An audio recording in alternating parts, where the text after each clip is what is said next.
Recording on చేయాల్సిందే. వ్యాస పౌర్ణిమ గురించి మనం చర్చిస్తున్నాము.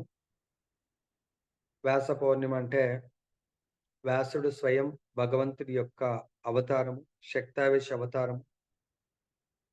వ్యాసుడి పేరు కృష్ణ. ద్వైపాయన అని ఎందుకొచ్చిందంటే 2 ద్వీపాల మధ్య యమున ద్వీపం దగ్గర జన్మిస్తాడు. పరాశరముని, సత్యవతి దంపతుల పుణ్య దంపతులకు వ్యాసుడు. ఎందుకు? వ్యాసుడు శక్తావేశ అవతారం అంటే శాస్త్రాలను మనకు అందించడానికి, బోధించడానికి వచ్చినటువంటి గురుతత్వానికే గురువు వ్యాస భగవానుడు.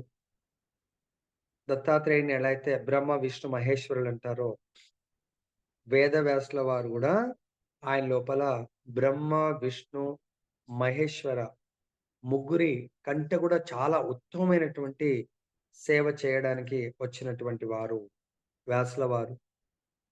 సో, దాంట్లో మీరు చూడండి కొద్దిగా పోలిక ఎలా ఉంటుందంటే, మొట్టమొదటగా బ్రహ్మ సృష్టిస్తా ఉంటాడు. 4 తలల బ్రహ్మ ఈ యొక్క సృష్టిని చేస్తా ఉంటాడు. విష్ణువు పాలన చేస్తా ఉంటాడు, పరిపాలన. శివ లయం చేస్తా ఉంటాడు. వేదవ్యాసుల వారు ఒక్కరే ముగ్గురు డ్యూటీ చేస్తా ఉంటున్నాడు. బ్రహ్మ భౌతిక సృష్టిని సృష్టిస్తా ఉంటే ఈ భౌతిక సృష్టి జరుగుతుంది, పాలన జరుగుతుంది, లయం జరుగుతా ఉంది. అంటే సృష్టి జరుగుతుంది, లయం జరుగుతుంది. అదే వేదవ్యాసుల వారి సృష్టి ఒక్కసారి ఆయన సృష్టి జరిగిందంటే లయం జరగదన్నమాట. ఏంటా వేదవ్యాసుల వారి యొక్క సృష్టి? జ్ఞాన మన లోపల అజ్ఞానంతో మనం సృష్టింపబడ్డాము. త్రిగుణాలతో సృష్టింపబడ్డాము. భౌతిక బంధనాలతో మనము ఆసక్తులమై ఆ! ఈ భౌతిక ప్రపంచమే నా యొక్క శాశ్వత ప్రపంచంగా ఆ భావనతో, ఆ చైతన్యంతో సృష్టింపబడ్డాము. కానీ వేదవ్యాసుల వారు మనకు ఆత్మ బోధ, జ్ఞానాన్ని మన లోపల సృష్టిస్తారు.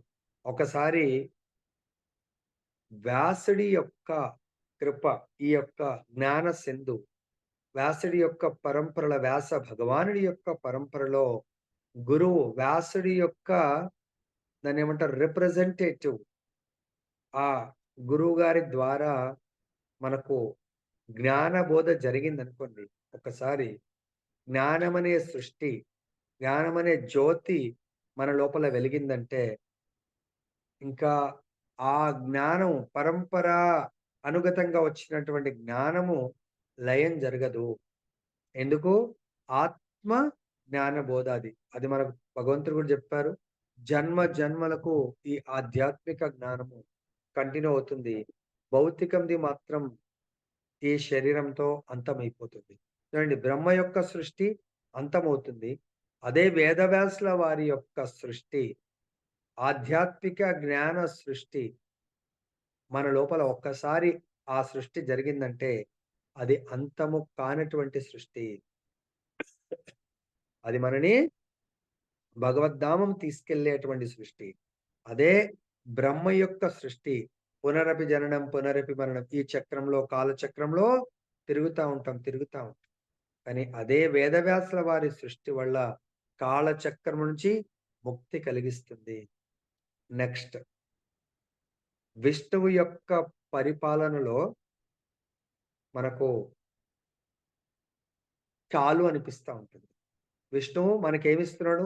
శరీర పోషణకు కావాల్సినయి అన్నీ ఇస్తా ఉన్నాడు. సో, ఆ శరీర పోషణలో కొంతమంది చాలా ఉండి తినలేరు. ఒకవేళ తిన్నా దానివల్ల వాళ్ళు నష్టం జరుగుతుంది. కొంతమందికి ఏమీ లేక శరీరాన్ని పోషించుకోలేరు. అట్లా గూడా అంతం జరుగుతా ఉంటుంది. అంటే విష్ణువు యొక్క పరిపాలన మనకు భౌతిక దేహ పరిప దేహానికి కావాల్సిన అన్నీ ఇస్తున్నారు. సో, మనము ఎక్కువ తిన్నా ఈ యొక్క శరీరం నష్టమవుతుంది. అసలు తినకున్నా శరీరం నష్టం జరుగుతా ఉంది. అదే వేదవ్యాసుల వారి యొక్క పరిపాలనలో ఎంత తీసుకున్న ఆధ్యాత్మికమైనటువంటి జ్ఞానము నామ, రూప, గుణ లీల భగవంతుడిదే. కానీ ఇస్తుందెవరు? వేదవ్యాసుల వారు. వేదవ్యాసుల వారు ఇచ్చేటువంటి ఏ ఈ యొక్క జ్ఞానముతో పరిపాలన. జ్ఞానంతో మనకేమొస్తుంది? వైరాగ్యము. అదే భగవంతుడు భౌతిక సృష్టిలో మనకు దేహాన్ని పోషించడానికి ఎంత ఇచ్చినా వైరాగ్యం రావట్లేదు. అన్‌లెస్ అంటిల్ వేదవ్యాసుల వారిచ్చేటువంటి జ్ఞానముతోనే మనకు వైరాగ్యం వస్తుంది. ఉన్న దాంట్లో సంతృప్తి పొందే మహద్భాగ్యం మనం పొందగలుగుతాము. అన్‌లెస్ అంటిల్ వేదవ్యాసుల వారి యొక్క కృప మనకు లేదనుకోండి. జ్ఞానం, కృప అంటే జ్ఞానము. సో, అది ప్రాపర్ జ్ఞానం ఉండాల. ఆ జ్ఞానం వల్లనే మనకు వైరాగ్యం వస్తుంది. ఈ జ్ఞాన వైరాగ్య పాలన ఎలా ఉంటుందంటే, అది అన్‌లిమిటెడ్. దాని పట్ల మనకు ఇంకా చాలు అనేది ఉండదు. దానితో ఎటువంటి నష్టము జరగదు మనకు. కాబట్టి విష్ణువు ఏదైతే పరిపాలన ఇస్తున్నాడో, ఆ పరిపాలన ఎప్పుడూ పర్ఫెక్ట్ అవుతుందంటే, రాజులందరూ గూడా మనకు పొద్దున గూడా గీత యొక్క శ్లోకం చెప్పింది. అదేంటంటే యద్యత్ ఆచరతి శ్రేష్ట మహాజన దీన అంటే దాన్నేమంటారు? ఆ! మహాజనులు నడిచే మార్గంలో ఇతరులు నడవాలి. అదే విధంగా యద్యత్ ఆచరతి శ్రేష్ట తత్తత్ ఏవతరో జన. సో, శ్రేష్ఠులైనటువంటి వ్యక్తులు ఏ మార్గంలో నడుస్తారో మిగతా వాళ్ళందరూ గూడా ఆ మార్గాన్ని ఎన్నుకున్నట్టయితే వాళ్ళు బాగుపడతారు. సో, వేదవ్యాసుల వారు మనందరికీ గూడా అటువంటి ఉత్తమ మార్గంలో ఇందాక గూడా మనకు శ్లోకంలో వచ్చింది గదా! ఆత్మ అనుభవ పథం. ఆత్మానుభవ పథానికి మరి జ్ఞానము లేనిది ఎలా మనం వెళ్ళగలుగుతాం? సో, దీనికి మనకు సనకాది ఋషులు అనంత కాలం నుంచి భాగవత శ్రవణ కీర్తన చేస్తా వాళ్ళిప్పుడు గూడా. అనంత కాలం నుంచి. సృష్టి ఆరంభం నుంచి. కాబట్టి ఈ పరిపాలన అనేది వేదవ్యాసుల వారు మనందరం ఈరోజు నిత్యం భాగవత సేవ చేస్తున్నామంటే ఎవరి కృప ఇది? వ్యాసుల వారి యొక్క కృప వల్ల మన యొక్క పరిపాలన అంటే మన దేహ పోషణ ప్రాపర్‌గా జరుగుతుంది. మన ఇంటి పోషణ భాగవత్ కథామృతంతో, గీతామృతంతో మనం ఇప్పుడు ఎటువంటి క్లేశాలకు కోర్స్ మన ప్రారబ్ధ కర్మల బట్టి కొన్ని క్లేశాలు రావచ్చు, దుఃఖాలు రావచ్చు. వాటికి మనం ప్రభావితం కాకుండా పరిపాలన సాగిస్తా ఉన్నాము. వేదవ్యాసుల వారు జ్ఞానంతో పరిపాలన. అదే విధంగా శివుడి యొక్క డ్యూటీ ఏంటి? లయం జేయటం. సో, ఇక్కడ వేదవ్యాసుల వారు గూడా లయం అనే డ్యూటీ ఒకవేళ శివుడు లయం జేస్తే మళ్ళీ వినాశనం జేసినా మళ్ళీ సృష్టి జరుగుతా ఉంది. తర్వాత సృష్టి జరుగుతుంది గదా! ఆయన కొంతమందిని నష్టపరిచినా మళ్ళా జరుగుతా ఉంటుంది. కానీ వేదవ్యాసుల వారు ఒక్కసారి లయం జేస్తే మళ్ళీ ఇంకా సృష్టి జరగదు. ఎటువంటి సృష్టి? అధర్మం అనే సృష్టి. మన లోపలనే సపోజ్ కొద్ది కొద్దిగా నేర్చుకుంటున్నాం. అజ్ఞానాన్ని ఎప్పుడైతే వేదవ్యాసుల వారి కృపతో మనం దాన్ని లయం చేశామనుకోండి. ఇప్పుడు చూడండి ఇంతకుముందు మనం ఎన్నో నామాల్ని జపిస్తుండే. ఎన్నో శ్రవణాలు చేస్తుండే. సో, ఏది పడితే అది తింటుండే. సో, ఎప్పుడైతే మనము క్రమ పద్ధతిలో మెల్లమెల్లంగా మనము వేదవ్యాసుల వారు రచించినటువంటి ఆ రచనలు ఆ! వేదాలు, పురాణాలు ఆ! భగవంతుడి యొక్క భగవద్గీత ఇవన్నీ గూడా ఎప్పుడైతే మనం నేర్చుకోవడము ప్రారంభించామో, మన లోపల అవిద్య, భౌతికమైనటువంటి భోగ ప్రవృత్తితో కూడుకున్నటువంటి అవిద్య అంతా గూడా స్లోగా తొలగిపోతుంది. మనం మళ్ళీ వెనకంజ వేసి చూస్తున్నామా? చూడట్లేదు. ఈ టైంకి ఎవరైతే నిష్ఠ, రుచి స్థితికి ఎదిగిండ్రో ఎవరు గూడా నాకు తెలిసి ఈ పొద్దున దాదాపు 4-8:30 వేరే కార్యక్రమాల్లో నియుక్తం అవ్వట్లేదు. ఈవినింగ్ గూడా దాదాపు కీర్తనకొచ్చేవాళ్ళు ఇంకా చాలా అద్భుతం. అక్కడి నుంచి 8:30 వరకు అక్కడ గూడా 8:30 వరకు వాళ్ళ టైమంతా గూడా కేవలం భగవంతుడికే కేటాయిస్తా ఉన్నారు. మరి ఇంతకుముందు అవి ఇవి దాన్నేమంటారు మిక్స్చర్ అంటే కిచిడీలాగా అన్నిటిని స్వీకరిస్తుంది. ఇప్పుడు సింగిల్ పాయింట్ ఫోకస్‌కు మనము ఎదిగాము. అంటే మన యొక్క ఈ నష్టం, అజ్ఞానం నష్టం జరిగింది జ్ఞానం వల్ల. మళ్ళీ అజ్ఞానం ఎప్పుడన్నా జనరేట్ అవుతుందా అంటే కొంతమందిలో అవ్వచ్చు.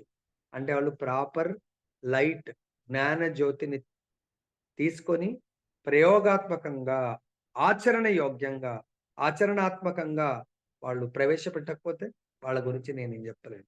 కాబట్టి వేదవ్యాసుల వారిని ఏం చెప్తున్నానంటే బ్రహ్మ విష్ణు, శివ ఈ ముగ్గురు చేసేటువంటి కార్యాన్ని ఒక్క వేదవ్యాసుల వారు చేస్తారు. మరి వేదవ్యాసుల వారితో పాటు మన మన కళ్ళ ముందున్నటువంటి ఎవరు చేస్తారు? ఆయన యొక్క ప్రతినిధి అయినటువంటి గురుదేవుల వారు చేయడం జరుగుతుంది. అందు గురించే ఒకటి ఫేమస్ శ్లోకం చెప్తా ఉంటారు. ఏ శ్లోకం అది? బ్రహ్మ, విష్ణు, మహేశ్వరుడు తర్వాత గురువు పరబ్రహ్మంగా చెప్తా ఉంటారు. ఏ శ్లోకం అది? బ్రహ్మ విష్ణు మహేశ్వర సాక్షాత్ పరబ్రహ్మ శ్రీ గురవే నమః. గురువే బ్రహ్మ రూపంలో అంటే ఎందుకు ఆ శ్లోకం చెప్తారంటే ఇది అన్నట్టు. నా గురుదేవుల వారు బ్రహ్మ ఏమైతే నన్ను సృష్టించాడు. కానీ నా లోపల ఆ సృష్టి మళ్ళీ నేను ఈ ఆధ్యాత్మిక జ్ఞానాన్ని పాటించకపోతే మళ్ళీ బ్రహ్మ సృష్టిలో నేను భాగస్థుడిని కావాలి. మళ్ళీ విష్ణువు యొక్క పాలనలో మళ్ళీ భాగం కావాలి. శివ యొక్క లయంలో భాగం కావాలి.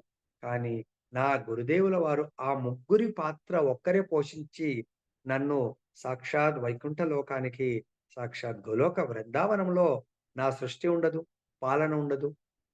తర్వాత లయము డెస్ట్రక్షన్ అనే టెన్షన్ ఉండదు. మరి అటువంటి గురుదేవులు ముగ్గురి పాత్ర పోషిస్తున్నటువంటి గురుదేవులకు నేను ఎటువంటి రెస్పెక్ట్ చేయాలా అనేది భగవంతుడు గురుదేవుని ఏ విధంగా మనం భావించాలి అనేది మనకు భాగవతం 11వ స్కందము 17వ అధ్యాయము 27వ శ్లోకం చెప్తున్నారు. ఆచార్య మాం విజానీయాన్ నవమన్యేత కర్హిచిత్ నమర్త్యా బుద్ధ్యా సూయేత సర్వదేవమయో గురుః. భగవంతుడు చెప్తున్నాడు స్వయంగా ఇక్కడ. ఒకరు ఆచార్యుని నన్నుగానే ఎరగవలెను. కానీ అట్ ది సేమ్ టైమ్ ఆచార్యుడు తనను తాను భగవంతుడిగా ఫీల్ అయితే అటువంటి పరమ మూర్ఖుడు ఎవ్వడు లేడు. కానీ శిష్యుడి యొక్క ధర్మము ఆచార్యుని సాక్షాత్ బ్రహ్మ విష్ణు మహేశ్వరుల సాక్షాత్ అవతారంగా వేదవ్యాసుడి యొక్క అంశీభూతంగా వేదవ్యాసుడి యొక్క స్వయం రిప్రజెంటేటివ్ గా భావించాలి. మరియు వారిని ఎన్నడూను అగౌరవపరచరాదు. సో, అగౌరవపరిచినట్టయితే భగవద్గీతల అవజానంతి మాం మూఢా మూర్ఖుల లిస్ట్‌లోకి వెళ్ళిపోతారు. దుర్యోధనుడి యొక్క పరంపరలోకి వెళ్ళిపోతారు వాళ్ళు. ఒకరు వారిని సాధారణ వ్యక్తిగా భావిస్తూ వారి పట్ల ఈర్ష్య కూడా చెందరాదు. ఎందుకంటే 4 పాయింట్స్ చెప్పారు. ఆచార్యుని నన్నుగా భావించండి. సేమ్. రెండవది వాళ్ళని అగౌరవపరచకండి. 3 సాధారణ వ్యక్తిగా వాళ్ళని భావించకండి. 4 వారి పట్ల ఈర్ష్య ఎప్పుడు కూడా ఎన్వియస్. మన యొక్క గురుదేవులు ఎప్పటికీ మన జీవితంలో ఎప్పటికీ గురుదేవులే. వారి పట్ల ఎప్పుడు ఈర్ష్య పడకండి. ప్లస్ ఐదవది ముఖ్యమైనది. వారు సమస్త దేవతలందరికీ కూడా ప్రతినిధి అయి ఉంటాడు. మీరేవేవో దేవతలు పూజ చేస్తా ఉంటారు గదా! అందరి దేవతలకు కూడా మన గురుదేవులు ప్రతినిధిలాగా ఉంటారని చెప్పేసి చెప్తున్నాను. తర్వాత ఇది సుఖదేవ్ గోస్వామి చెప్తున్నారు. మహారాజా శిష్యుడు తన ఆధ్యాత్మిక ఆచార్యుని కేవలం ఆధ్యాత్మిక ఆచార్యుడుగానే కాకుండా దేవాదిదేవుని, పరమాత్మని ప్రతినిధిగా కూడా అంగీకరించవలెను. అనగా ఆధ్యాత్మిక ఆచార్యుడు శ్రీకృష్ణుని బాహ్య రూపమగుట చేత వారిని భగవంతునిగానే అంగీకరించవలెను అని చెప్పేసి చెప్తున్నారు. ఇదే విషయాన్ని చైతన్య చరితామృతంలో చెప్తున్నారు. ఆదిలీల 1.45 గురు కృష్ణ రూప హోన శాస్త్రేర ప్రమాణే గురు రూపే కృష్ణ కృపా కరేన భక్తిగనే. శాస్త్ర ప్రమాణమును అనుసరించి ఆధ్యాత్మిక ఆచార్యుడు శ్రీకృష్ణునికి అభిన్నుడు.